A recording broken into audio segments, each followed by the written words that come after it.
Right on you, in your back. This is the face of a winner. He just beat 99 other people. He just clutched the round. His rank just went up. By every definition of the word, he is having fun. But if you turn off the sound and you just look at the body language, it doesn't look like play. It looks like labor. I've been feeling it too. You log on after a long day of work to relax, but within 20 minutes, your heart is racing, your palms are sweating, and you're calculating meta bills like you're studying for a calculus exam. We all joke about sweats and tryhards. We blame the developers, we blame the meta, but I think we're looking at the wrong suspect. I went digging into the psychology behind why modern games feel so draining, and I found something disturbing. The game isn't broken. It was designed to break you. And the worst part, we asked them to do it. Hello. Apparently, I'm lucky. And today, we need to talk about the death of fun. To understand what happened, we have to go back to a time when balance didn't exist. I'll explain. If you played multiplayer games back in the day, Halo 2, old Call of Duty, Counter-Strike 1.6, you remember the chaos. Sometimes you were the hammer. You would drop into a lobby and absolutely destroy everyone. You felt like a god, but other times, you were the nail. You got matched against the guy who hadn't seen the sun since 2004, and you would get annihilated. It wasn't fair, it was random, but it was honest. But somewhere along the line, developers realized something dangerous. They realized that if a player gets crushed too many times in a row, they quit. And if a player wins too easily every time, they got bored and quit. So they decided to fix it. They decided to curate your experience. Have you ever noticed a pattern in your own sessions? You lose 3 games in a row, you're angry, you're about to Alt F4 and go to sleep, but then suddenly you get a god lobby. The enemies are walking into walls, your shots are connecting perfectly, you're the top frag, you feel amazing, the dopamine hits, and you think, okay, one more game. And immediately after that, you are thrown back into the meat grinder against a semi-pro players. This isn't a conspiracy theory.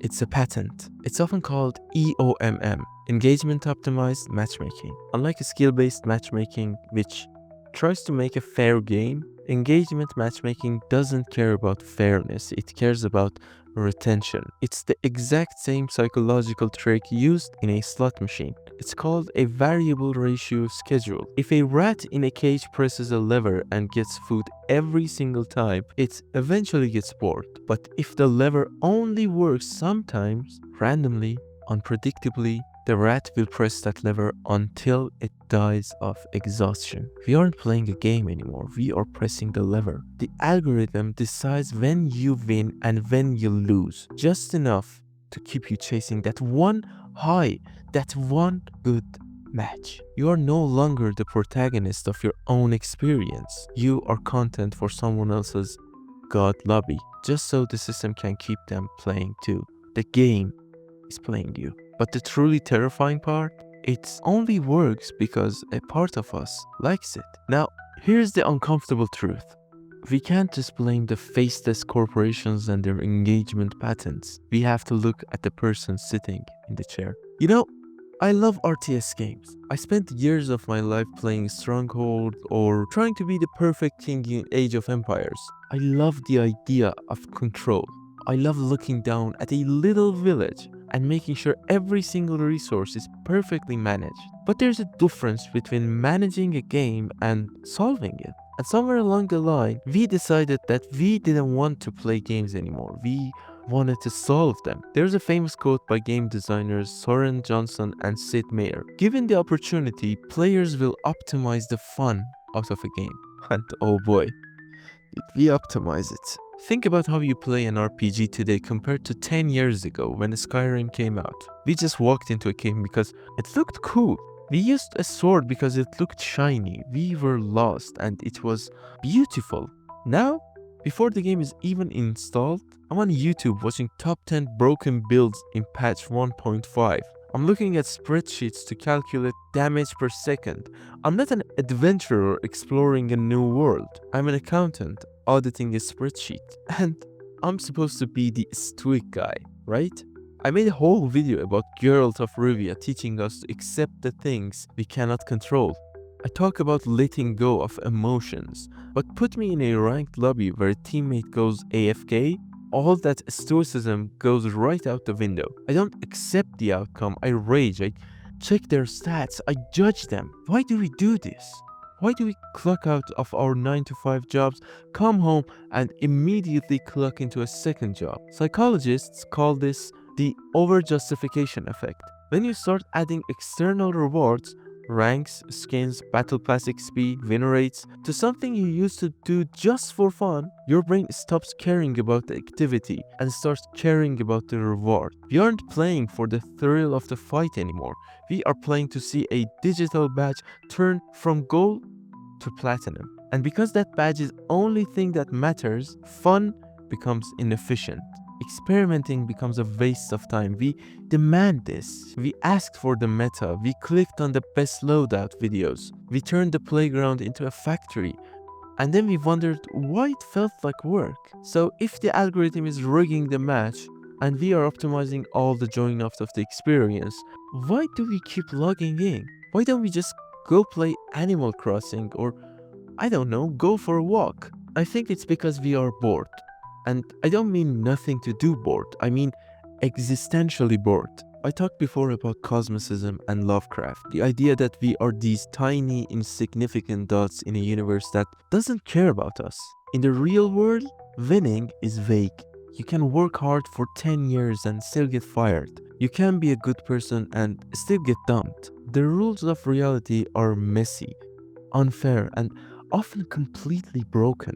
But in a game, the rules are absolute. If I headshot the enemy, they go down. If I farm the resources, the village grows. If I memorize the boss pattern, I win. It is a magic circle where cause and effect actually make sense. Evolutionarily speaking, we are still hunter-gatherers. We are built to track prey, to survive winters, to fight for our tribe. But now, we order food from an app and argue with strangers on X. Our survival instincts have nothing to do. We are apex predators living in a petting zoo. So we volunteer for suffering.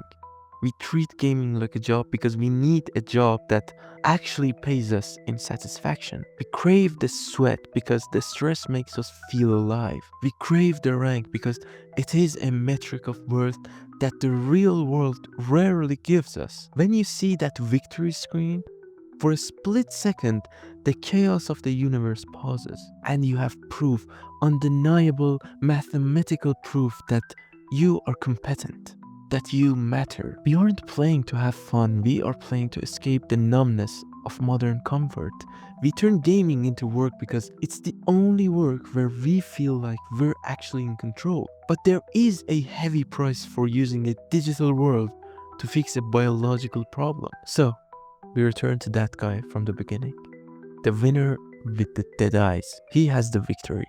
He has the rank, but why does he look so empty? Because he knows deep down that the moment the match ends, the feeling evaporates. The hunger returns immediately. He has to queue up again. He has to push the boulder back up the hill, only to watch it roll down again. It's the myth of the Sisyphus, but with RGB lighting and a battle pass. The tragedy isn't that the game is rigged. The tragedy is that we think that the victory screen is the destination. We think that if we just get to the diamond, if we just unlock that skin, if we just optimize our build perfectly, we will finally be happy.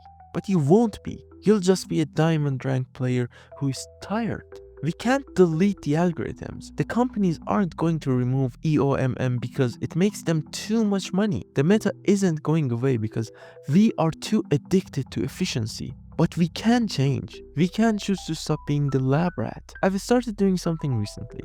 It's difficult and it goes against every gamer instinct I have. When I play, I try to forget the number. I try to ignore the optimization. If I lose, I lose. If my teammate is bad, it's not a reflection of my worth as a human being. It's just a guy named XX Crafty XX having a bad day. We have to reclaim the word play. Play isn't about the outcome. It isn't about the stats. Play is about the moment. It's about the chaos. It's about the fact that For 20 minutes, you are alive in a world that is bright and loud and completely absurd. Don't let them turn your escape into your prison. But for now, close the spreadsheet. Ignore the meta and try to remember what it felt like before you know how the systems worked. Stay lucky.